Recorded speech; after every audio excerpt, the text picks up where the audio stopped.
여러분, 세상에서 가장 무서운 사람은 어떤 사람일까요? 권력가일까요? 미국에서는 권력가는 아니죠. 그렇지만 지금 지구상의 한 5, 60%의 나라는 권력가들이 제일 무섭습니다. 우리나라도 불과 15년, 20년, 3, 40년, 5, 60년 전에는 권력가들이 아주 무서웠습니다. 그냥 쥐도 새도 모르게 잡아가지고 고문하고, 그리고 그 자녀들, 그 가문은 취업도 못하게 하는 그런 나라였습니다. 우리나라가 아주 정말 저개발에서 하는 그런 나라였습니다. 경찰일까요? 무서웠죠. 일제시대 때는 경찰들이 아주 최고로 무서웠죠. 그래서 그 경찰들이 숨었습니다. 해방이 돼서. 왜요? 앞잡이였으니까. 그런데 갑자기 미군과 이승만 정권이 나타나가지고 그 경찰들을 다시 경찰로 삼았습니다. 그래서 목에 막 힘주고 다니면서 사람들을 막 죽이고 잡아 죽이고 막 했었죠. 그게 계속 몇십 년 동안 연결이 되어서 우리나라가 그렇게 아픈 역사를 했죠. 조폭일까요? 아니면 싸움 잘하는 UFC 선수일까요? 이런 사람들도 두려운 존재들이에요. 그렇죠. 그러나 진짜 무서운 사람은 따로 있어요. 아시죠? 눈이 보이지 않는 사람, 눈에 보이는 것이 없는 사람이에요. 눈에 보이지 않는 사람은 정말 제일 무서운 거예요. 그들은 바로 다른 사람이 두려워하는 것을 두려워하지 않기 때문이에요. 다른 사람이 계산하는 것을 계산하지 않기 때문이에요. 세상 사람들이 눈에 보이지 않는 사람들을 이해하지 못하죠. 뭐 이렇게 생각할 수 있을 거예요. 왜 저렇게까지 해? 왜 저 사람은 손해를 보면서 저 길을 가는 거지? 왜 편한 길을 놔두고 어려운 길을 선택하지? 라고 그렇게 말할 겁니다. 혹시 그 사람들의 눈에는 세상에 보이는 것보다 뭔가 다른 것이 보이는 것은 아닐까요? 그렇기 때문에 그렇게 뭔가 용감하지 않을까요? 그럼 질문을 바꿔보겠습니다. 세상에서 가장 행복한 사람은 누구일까요? 돈이 많은 사람? 행복할 가능성이 많습니다. 돈이 알맞은 사람은. 건강한 사람? 행복을 누릴 수 있는 시간도 많으니까 당연하겠죠. 성공한 사람? 물론 이런 것들이 우리 삶에 기쁨을 가져다 주는 것은 확실합니다. 그렇지만 또 기쁨 대신 서로 다른 것도 올 수 있는 가능성도 많습니다. 하지만 진정으로 행복한 사람은 누구일까요? 역설적으로 말하면 눈에 뵈는 것이 없는 사람입니다. 눈에 뵈는 것이 없는 사람이에요. 왜 그럴까요?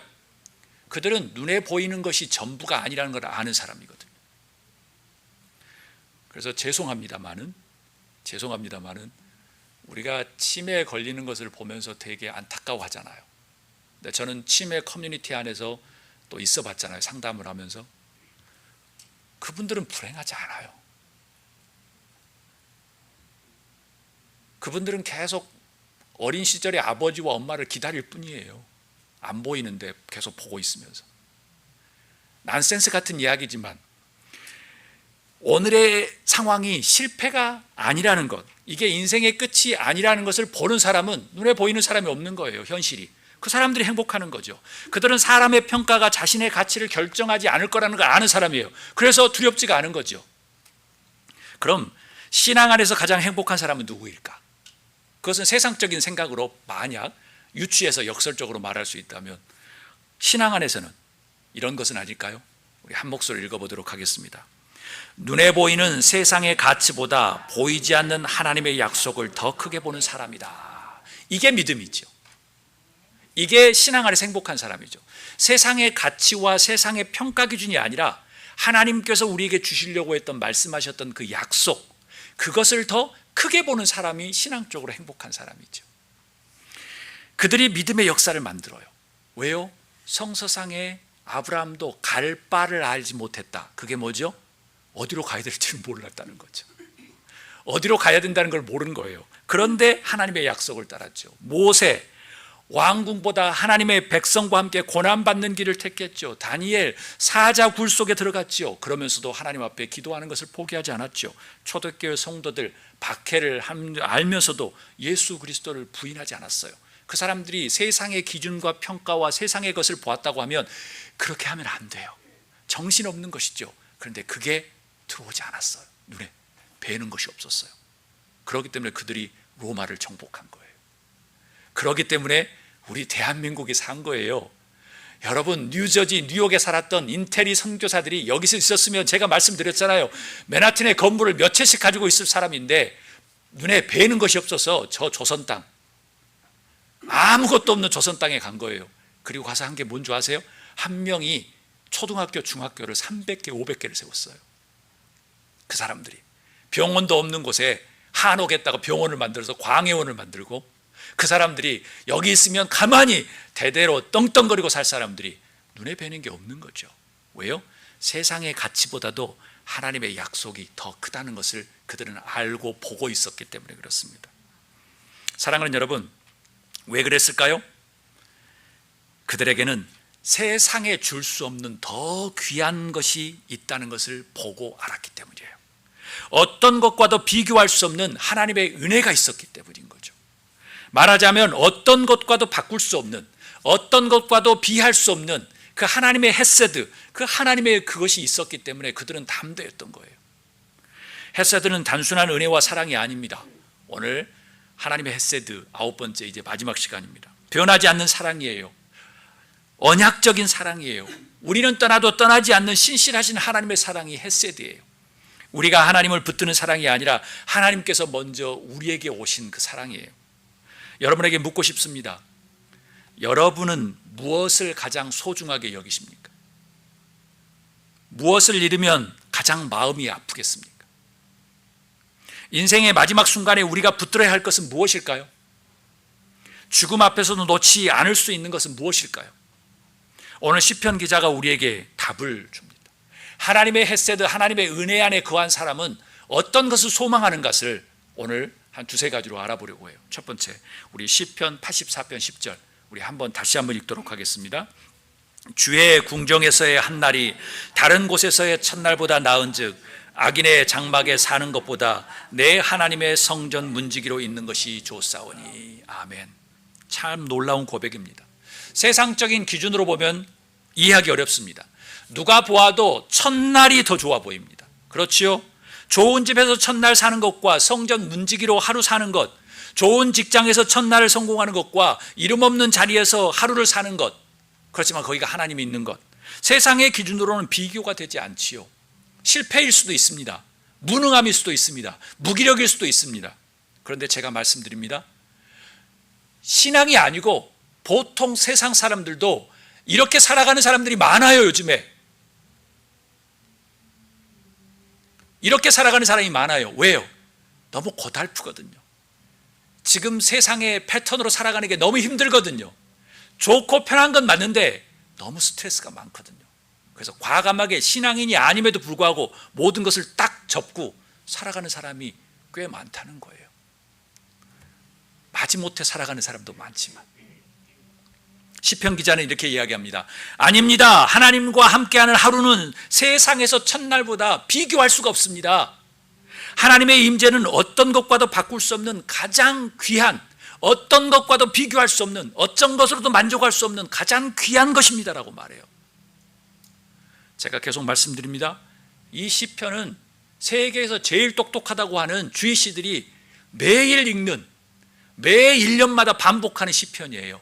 그 사람들이 생각하기에도 저기에 동부의 아이비리그, 특별히 뉴욕과 보스턴과 이런 데 사는 데는 거의 20, 30%가 주이시예요. 그런 애들도 읽으면서 이게 맞구나라고 생각하는 거예요. 지금 이 시대도 아주 통계상으로도 맞는 이야기라는 거죠. 시편 기자의 생각에는 어떤 것과도 비교할 수 없는 하나님의 헤세드는 무엇이었을까요? 이 말씀을 배경으로 우리 한 목소리로 읽도록 하겠습니다.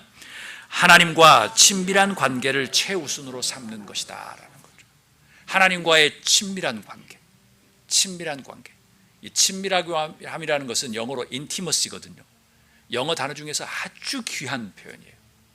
이 친밀함, 너하고 나하고 사겨 이게 아니고, 너하고 나하고 뭐 친해 이게 아니라 친밀함. 친밀함은 많은 과한 기대하지 않고 과하게 주지 않아도 그냥 있으면서 편한, 스트레스 받지 않는.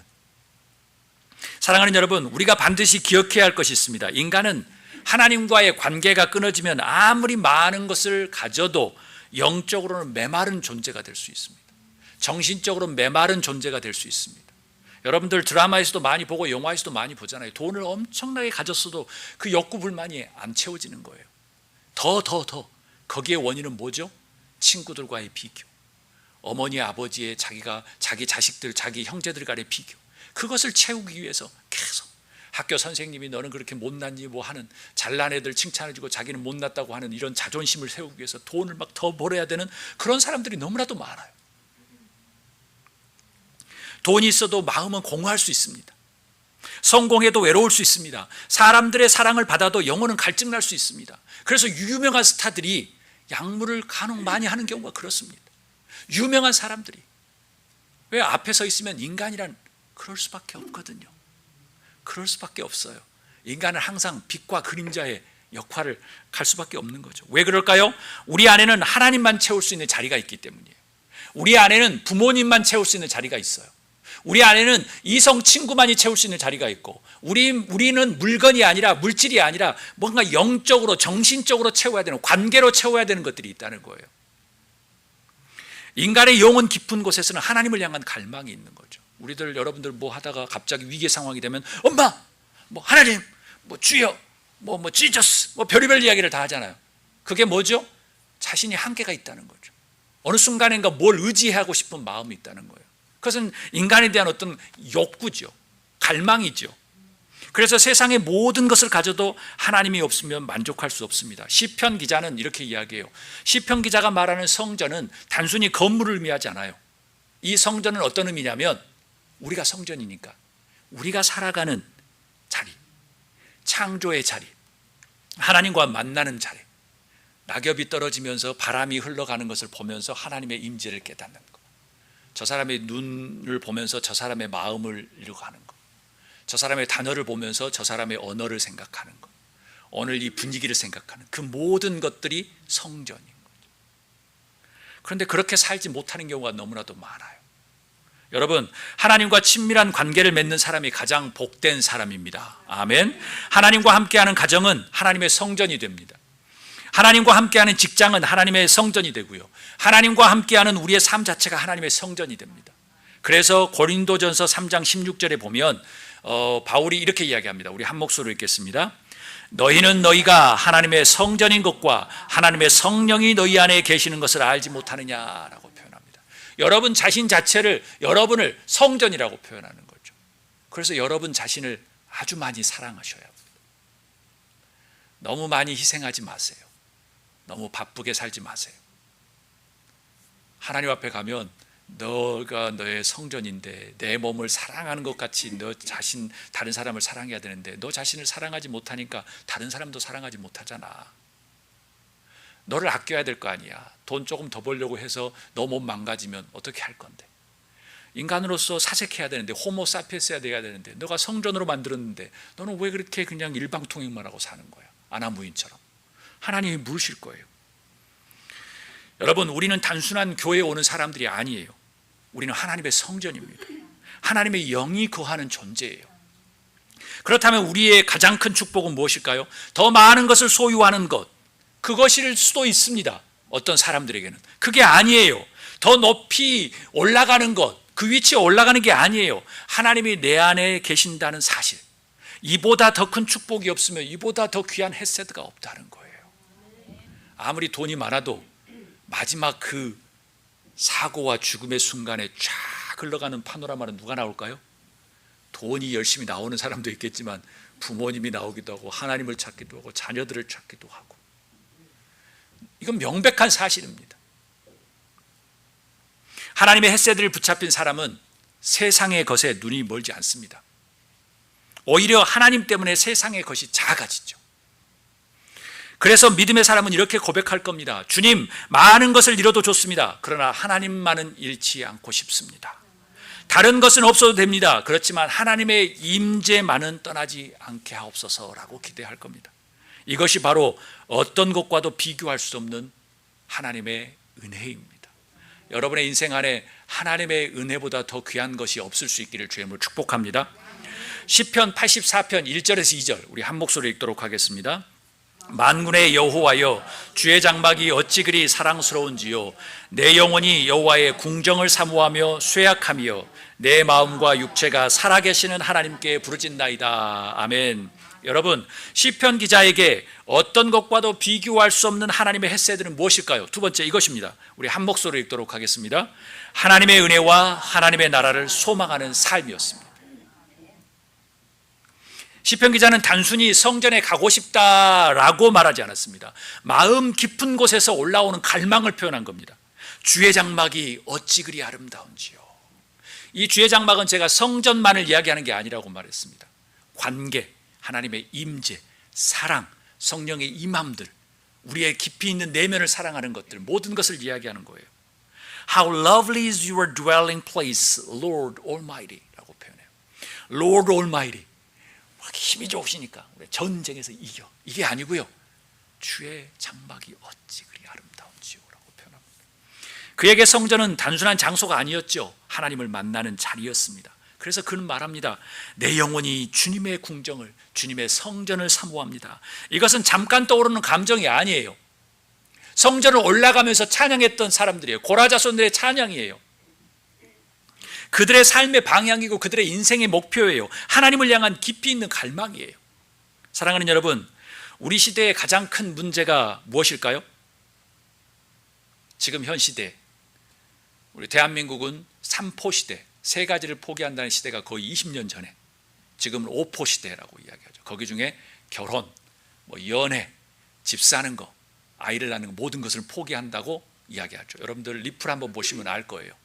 그래서 헬조선이라고 이야기했잖아요. 지옥 같은 조선이라고 하는 것. 그게 한두 사람이 만드는 게 아니라 그런 분위기죠. 여러분, 미국은 아닙니까? 1년 전에 스탠포드 철학과보다 스탠포드 컴퓨터 공학과가 취업을 못한다고 그렇게 사람들이 말할 정도입니다. 힘들죠. 미국의 1인 독거, 1인 가족이 거의 30%를 가고 있습니다. 그것은 뭐죠? 쉽지 않다는 거죠. 예전에 여러분 젊었을 때, 그때는 젊은 사람들이 다 결혼하고 집 사고 다 했었죠. 지금은 거의 불가능합니다. 왜요? 대학 졸업생들이 취업하기가 힘듭니다. 지금 미국 땅에.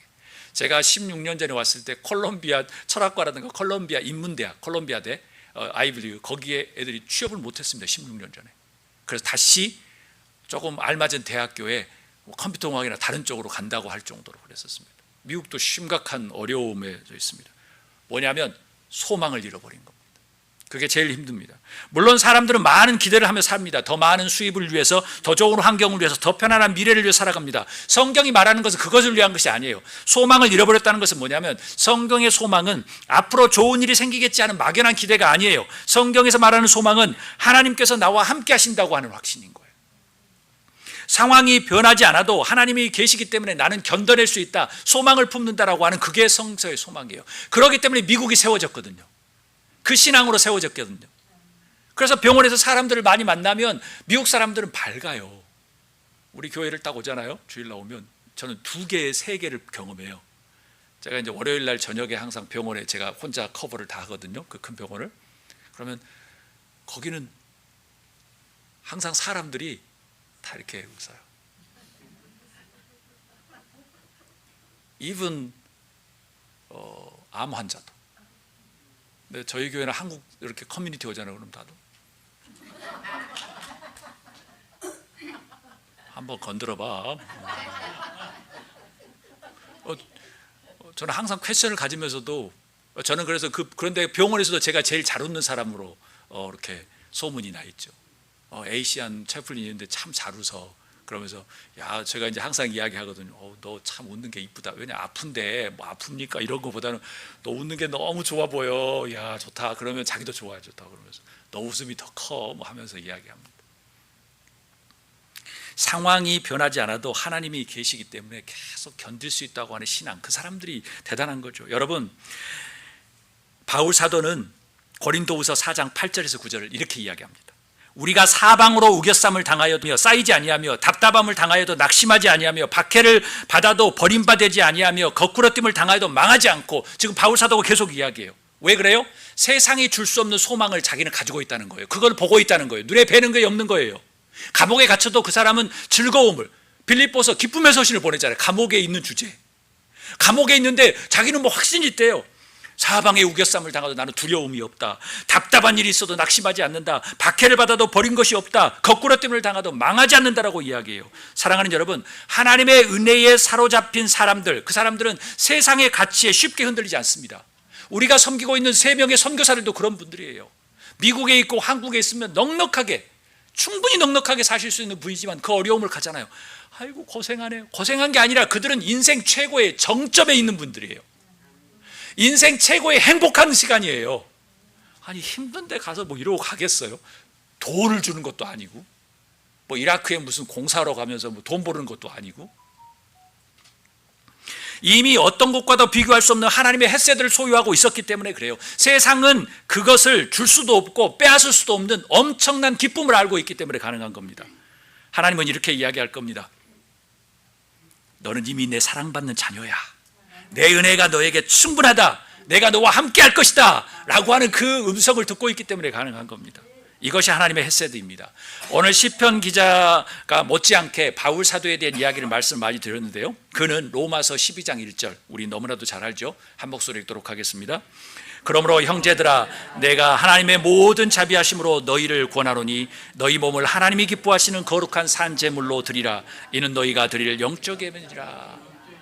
바울 사도, 그 사람이 어떤 것과도 인생에서 바꿀 수 없는, 비할 수 없는 하나님의 햇새들을 경험한 바울 사도가 어떤 삶을 살아가려고 했을까요?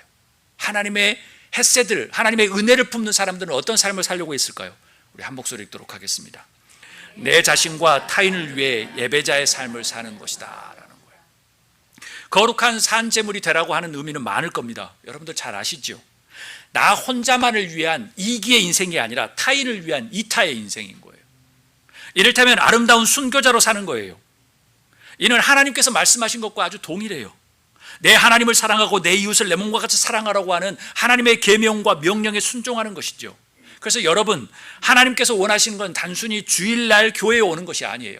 그것도 커요. 그렇지만 삶이 예배가 되는 거예요. 이런 도전과도 같습니다. 너의 삶 전체를 나에게 한번 맡겨보면 어떻겠니라는 거죠. 너의 시간과 재능도 계획도 미래도 한번 나에게 맡겨보면 어떻겠니라는 거. Living sacrifice, 산 제물로 한번 드려보라는 거죠. 세상은 우리에게 묻습니다. 왜 그렇게 살아? 주일날 쉬지. 안 나가도 괜찮아. 몇 달에 한 번 부활절만 와도 다 박수 쳐줘. 좋다고 막 이렇게 해줘. 저는 그런 걸 들을 때마다 마음속에 비애를 느껴요. 세상은 이런 거구나. 그렇구나. 세상은 그런 거구나. 저도 그렇게 생각이 되는데 하나님은 그럴까? 하나님은 지난주에 말씀드렸듯이 아주 감성적인 분이시지만 아주 이성적인 분이시거든요. 그래서 성서의 이성적인 부분을 뽑으라고 하면 거의 3분의 2가 넘을 정도로. 무슨 말이냐면 딱 이거라는 거죠. 그렇지만 많은 기회를 주시고 아주 넓게 주시지만 뭔가 딱. 세상은 우리에게 그렇게 묻고 우리를 하더라도 여러분들의 정체성을, 하나님의 은혜를 잘 지키는 여러분이 될 수 있기를 주의 이름으로 축복합니다. 기독교 역사를 보면 이런 사람들이 있었습니다. 그들은 죽음을 두려워하지 않았습니다. 그들은 죽음을 좋아해서가 아닙니다. 죽음이 겁이 없었기 때문인 거예요. 생명보다 더 귀한 것을 알았기 때문이에요. 초대교회 성도들도 그랬고요. 아메리카에 도착했던 그 청교도들, 여러분 미국에 울프하고 베어밖에 없었어요. 아무것도 없었다고요. 그때 당시 네덜란드 뭐 저쪽에 있었던 뭐 프랑스라든가 독일은요 4층 5층 건물, 그때 당시 우리나라 삼국시대 전이고 거의 우리나라 조선 초기 때 우리나라 무슨 뭐 3층 석탑 있으면 국보래, 뭐 4층 석탑 있으면 국보라고 할 때 거기는 집 아파트가 4층 5층이었다니까요. 콜로세움을 지어가지고 수만 명을 집어넣어서 게임을 했던 시대예요. 그 엄청난 대단한 선진국 최고의 나라를 버리고 아무것도 없는 늑대 울음소리밖에 없는 곳에 왔다는 거예요. 무지몽매했던 조선에 건너간 동부의 인텔리 선교사들 모두 그런 사람들이었어요. 여러분, 우리가 섬기고 있는 3명의 선교사님들도 다 그런 분들이에요. 왜일까요? 그들은 어떤 것과도 비교할 수 없는 하나님의 은혜, 햇새들을 알고 품고 누리고 있었던 사람들이에요. 그렇기 때문에 부러워해야 되는 거죠. 사랑하는 여러분, 여러분 자신과 타인을 위해서 예배자의 삶을 살 수 있기를 주의 이름으로 축복합니다. 여러분의 예배가 복됩니다. 오늘보다 다음 예배가 더 복될 겁니다. 왜요? 점점 가면서 교회를 안 나가는 사람들이 더 많아질 거거든요. 역사적으로 보면 그래요. 그래서 여러분의 예배, 여러분의 기도가 엄청나게 복돼요. 여러분의 기도와 여러분의 예배 때문에 여러분 자녀들이 살 수 있을 겁니다. 여러분의 예배를 통해서 여러분의 일주일을 살 수 있을 겁니다. 예배는 있으나 마나한 게 아니고요, 여러분에게 아주 귀중한 거예요. 말씀 맺으러 갑니다. 여러분에게 묻고 싶습니다. 여러분 삶에서 어떤 것과도 비교할 수 없는 것, 정말 비교할 수 없고 바꿀 수도 없는 것, 그것이 무엇입니까? 마지막 순간에도 붙들고 싶은 것, 그것은 무엇입니까? 시편 기자가 발견한 가장 큰 가치는 하나님 자신이었습니다. 하나님과의 친밀한 관계, 하나님의 은혜, 하나님의 나라, 하나님께 드려진 삶, 세상의 어떤 것도 비교할 수 없음을 그는 잘 보여줍니다. 하나님의 사랑은 우리가 먼저 찾을 때 시작되는 것이 아니라 하나님께서 우리가 오시는 것을 받아들일 때 가능합니다. 실패의 순간에 넘어질 때 하나님께서는 우리에게 다가오십니다. 너무 쉬워요. 마음을 여시면 돼요. 생각을 여시면 돼요. 시간을 멈춰서고 주님을 받아들이시면 돼요. 그런데 이 현대 사람들은 그게 제일 힘들죠. 제발 멈춰 서세요. 그리고 숨을 쉬세요. 하나님의 임재를 경험하세요. 하나님께 나아가세요. 어떤 것과도 비교할 수 없는 하나님의 헤세드, 하나님의 은혜를 품고 따르는 여러분이 되기를 주의 이름으로 축복합니다. 그 하나님의 헤세드가 여러분을 붙들고 여러분의 가정을 세우고, 그리고 우리 교회를 든든하게, 그리고 우리가 섬기고 있는 세 분의 선교사님들을 그 사역의 현장에 든든하게 세워갈 수 있기를 주의 이름으로 축복합니다. 이 시간 결단의 마음으로 한번 기도하며 나가도록 하겠습니다. 주님,